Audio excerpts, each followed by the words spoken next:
Good morning বন্ধুরা। কাল শিবরাত্রি ছিল, তারই ব্লগ। এই দেখো বজরংবলীকে দিয়েই শুরু করলাম, উনিও তো রুদ্র অবতার। তারপরে দেখো ঘরে আমার একটা ছোট্ট শিব ঠাকুর আছে, তাকেও একটু পুজো করেছি। আর তারপরে যাব মন্দিরে। এই দেখো ওনাকে দেখো, আর এই যে গোপুসোনা ওনার খাওয়া হয়ে গেছিলো তাই জন্য এমনি ছবিটা নিলাম।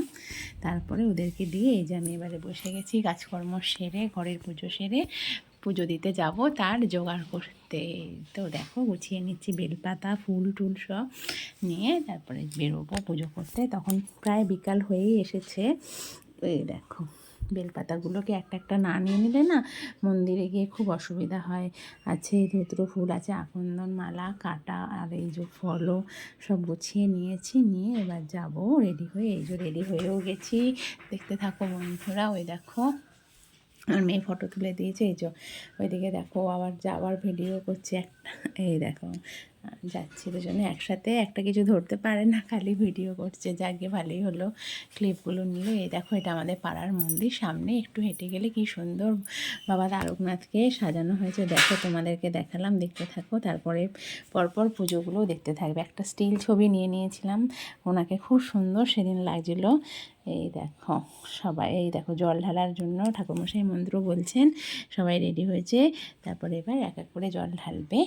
আর এই দেখো সবাই জল ঢালা শুরু করেছে। আর তোমরা কি দেখতে পাচ্ছ একটা ছোট্ট শিব ঠাকুর? ওই দেখো, ওই যে আমি যার মাথায় একটু জল, ওটা হচ্ছে আমার বাড়িতে আনা নতুন শিব ঠাকুর, শিবলিঙ্গ। মানে আগের শিবলিঙ্গটা একটুখানি নষ্ট মতন হয়ে গেছে, তার জন্য। আর এছাড়াও একজন আমাদের রিলেটিভ গেছিলো হচ্ছে তোমার মহাকুম্ভে, ওখান থেকে এই শিবটা এনে দিয়েছে। তাই ভাবলাম আজকেই মন্দিরে ওনার অভিষেকটা করিয়ে নিয়ে আসি, তাহলে পুজো করা যাবে। তো ঠাকুরমশাই ওখানে বসিয়ে দিয়ে যত ওনাকেও পুজো করিয়ে দিয়েছেন। এই যে পৈতে ফল মিষ্টি সব দিয়ে ওনাকেও ওই কোলে বসিয়ে পুজো হয়েছে। আর আমাদেরও বড় শিব ঠাকুররাও খুব সুন্দর করে ঠাকুরমশাই একটা একটা করে ফল টল সব দিয়ে পুজো করিয়েছেন। দেখতে থাকো তোমরা তার পর পৈতে ফল সব। এই দেখো ধুতরো ফুল, কাটা ফল সবই দিয়েছে। আরও 5 রকমের ফল দেওয়ার ভিডিওটা মনে হয় নেওয়া হয়নি। যাই হোক আমার মেয়ে তো করছিল, প্রচণ্ড ভিড় ছিল, যেমন পেরেছে ঠেলাঠেলি করে। এই যে অঞ্জলি দেওয়ার ভিডিও মোটামুটি ভালোই করেছে, তাই না বলো? এই দেখো মন্দিরে তো ও ঢুকতেই পারেনি, দরজার কাছে এত ভিড় ছিল।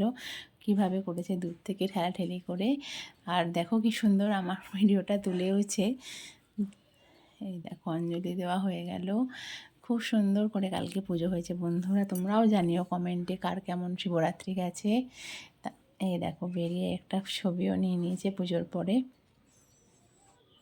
এই যে তারপর বাইরে বেরিয়ে ধূপবাতি জ্বালানো, এই যে জ্বালানো হচ্ছে মন্দিরে। তারপর এই দেখো ঠাকুরমশাই ভেতরে একজন পুজো করছিলেন, আর বাইরে এনে যে কজন করে পুজো হয়ে যাচ্ছিল তাদের শিবরাত্রির ব্রতকথা শোনাচ্ছিলেন। তো সবাই মিলে বসে গেছি ওখানে ব্রতকথা শোনার। তারপরে ঠাকুরমশাই বলতে আরম্ভ করেছেন, আর যথারীতি জুই তার ভিডিওটাও করতে আরম্ভ করেছে। এই দেখো ধূপকাঠি সবটাই ওই করেছে নিজের বুদ্ধি করে। এই এই জায়গাটারও করেছে, খুব সুন্দর লাগছে, ধূপকাঠি মোমবাতির করেছে। তারপরে এই যে বাড়ি আসার পথে আবার খুব সুন্দর পুজো হয়েছে। আমার ছোট শিবটারও খুব সুন্দর পুজো হয়েছে। এই যে লাস্টে আমি বললাম তুই ভিডিও করছিস, তোর একটা ছবি তোল। এই দেখো ওর, আর এই যে আমার ছোটো শিব। তোমরা দেখে নাও কেমন লাগলো বলো।